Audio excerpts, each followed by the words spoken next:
A family grieving the loss of their loved ones in the flooding that followed the Hermits Peak Calf Canyon fire now plan on suing the federal government. News 13's Alexis Skineski has that story. Betty was the glue that held this family together, and Jane and Chris were pinnacles in this family. Betty Greenhaw, her daughter Jane Cummings, and Jane's husband Chris Cummings were inseparable. This is a family who was involved in each other's lives. These three Texans were killed last July during flash flooding on the burn scar in San Miguel County while visiting their cabin, a place they called a safe haven that was in the family for generations. This was somewhere where they gathered not once a year, twice a year, but many, many times throughout the year, months at a time. This was the place where their family created memories. Daniel Walker, the family's attorney, says if it wasn't for the Hermits Peak Calf Canyon fire that later led to flooding in the burn scar, his clients would still be alive and that cabin would still be there. The damages that were caused to this family, this tight-knit, very close family,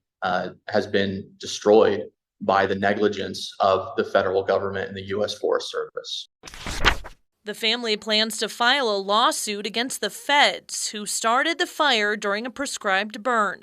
He believes the feds should have protected people from the flooding after the fire. Had they taken the proper actions after the wildfire to properly warn people, to shore up the land that had been damaged from the fire, and to evacuate people in areas that were susceptible to life-threatening flooding, then this incident would not have occurred.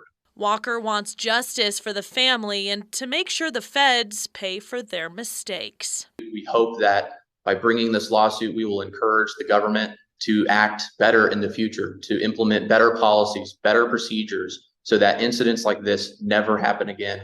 He believes they have a leg up because of the Hermits Peak Calf Canyon Fire Assistance Act that was signed into law last year by the president, outlining the missteps made. There's a long road ahead to obtain justice for our clients, but it's a fight that we are happy and willing to proceed with. Alexis Skineski, KRQE News 13.